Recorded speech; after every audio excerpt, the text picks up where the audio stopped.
is going on, Rise of Kingdoms fans? Welcome back to the channel. I am Wispy, and to start things off, I would first like to thank each and every one of you. You guys have absolutely been crushing it. The last month has been a massive growth for the channel. So I would like to thank all you guys with all the views, likes, comments, subscriptions. It's been absolutely phenomenal. I know we only been doing this for a few months, but you guys have absolutely been killing it. We are officially over 100 subscribers. So again, from the bottom of my heart, thank you guys. And if you're new here, consider subscribing. I mean, join the family. We're continually doing upgrades and getting better and better, as you can see with the new layout. Let me know in the comments below if you guys think it's cool, if you guys like it or not. Now let's go ahead and get into what you actually clicked on the video for.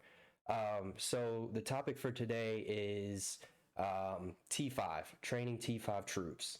So you just got your T5, congratulations, or you already are a T5 player. You're wondering if you should keep training T4 or if you should upgrade all your T4 to T5.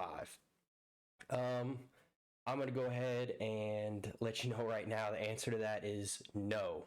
Do not upgrade all your T4 to T5.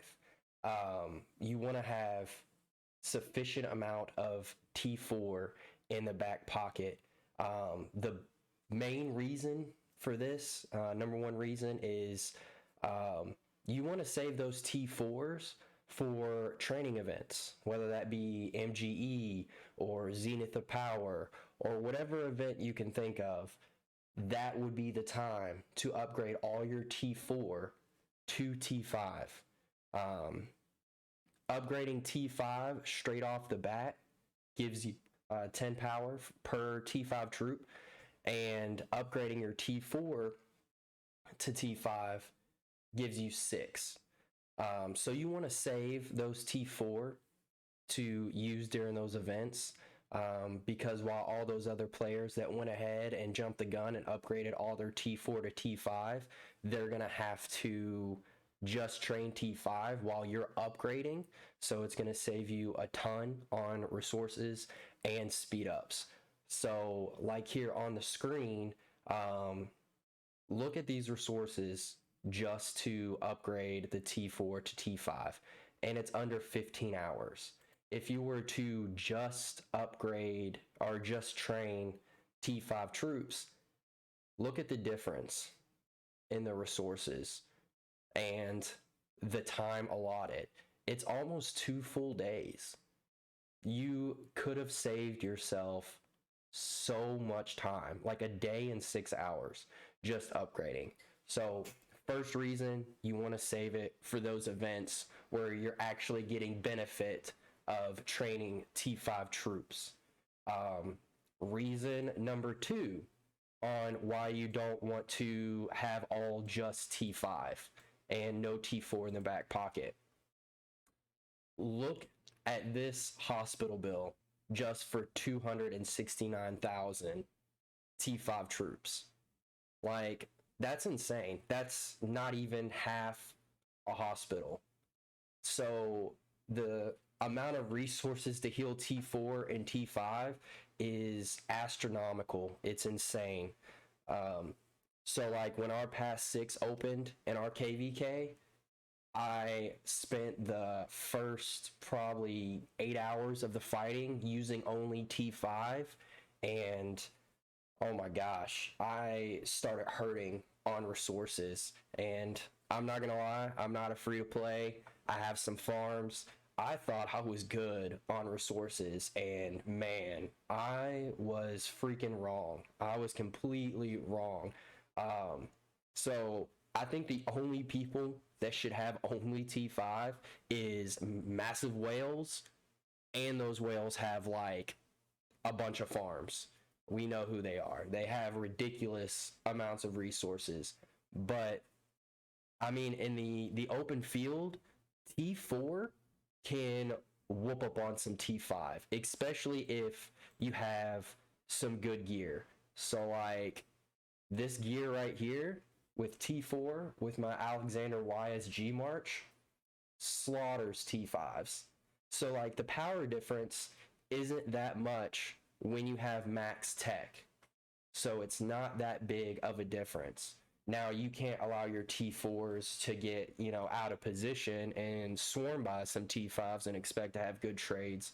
But if you're playing smart in the battlefield and you're picking your battles, you're moving in a murder ball with your teammates, you guys will slaughter T5s and you'll be trading T4s for T5s. So the enemy will be hurting if they're just using T5s and you are being smart on the battlefield. Now, the reason to have a bunch of T5s, so this doesn't go into whether you should upgrade your T4s to T5s or not, but the best use for T5s are for garrison and for rallies, because you want to do maximum damage now. So you want to put as much punishment onto the enemy, whether that you being the aggressor, aka a rally, or garrisoning, and you want to do maximum damage and punish the attacker. Those are the best times to use T5. Also, real quick, as I was editing the video, I completely forgot to mention Ark of Osiris as another amazing reason to use your T5. Obviously, you don't take deaths, you don't have to heal the hospital down, so I can't believe it slipped my mind. But yeah, Ark of Osiris is a perfect time to use your T5 as well. And if you're not a mega spender and a mega whale with a bunch of farms, I would suggest that you only use your T5s in that aspect. Now, there are situations where you would want to use your T5 if you own the battlefield, if you see a couple marches, maybe outside your city trying to walk by, or something like that nature, where you're not going to get swarmed down by a bunch of players, there's no chance of you really getting out of position, then yeah, go ahead and smack them with that T5. Have fun. But I know everybody can understand the lag in this game. It's astronomical and insane, the lag in this game. So we all been there where, you target a march, you're in a big open field brawl, and it starts to lag.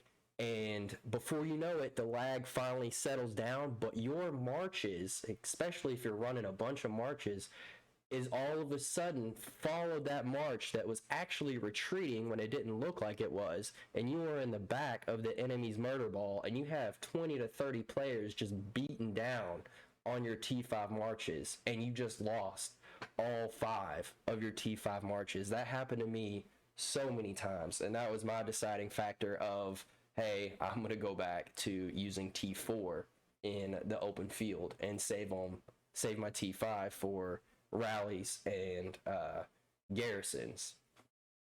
So those are pretty much the reasons why you should continue to train T4, because you will still need them. 90% of the players in this game are mere mortals, and we don't have the resources to keep healing down full hospitals of T5. It's just it just doesn't make sense. It's not, we just can't do it. It's just not possible. So basically, long story short, train T4s, train your T5s when there's an event, and you're going to get rewarded for training T5s, because the person that is training just straight T5s, you're going to be able to gain more points than them because you're training T4s. And then if you run out of T4s to train and you go to training T5s, you're going to have resources and speed ups to be able to keep up with that person training T5s, because you started out upgrading first and you were using less resources and less speed ups to accomplish this task. The other reason is just the resource cost of healing T5s is just it's just dumb. It's just ridiculous. And I mean, T5s are really best for rallies and garrisons. And in my opinion, I'd recommend only using T4 in the open field, except for that last example that I gave, that you own the open field, or you know that there's not a good chance that you're going to get swarmed down. Like there's a farm killer running past your city or something, and you just want to wipe them out quickly. Um, so I hope that answers any of the questions, whether you should keep training T4 or upgrade them all to T5. And if you have any other questions, just put it in the comments below. If you agree, disagree, just let me know in the comments below. And if you found the video helpful, go ahead and give it a thumbs up. And I will see you guys in the next video.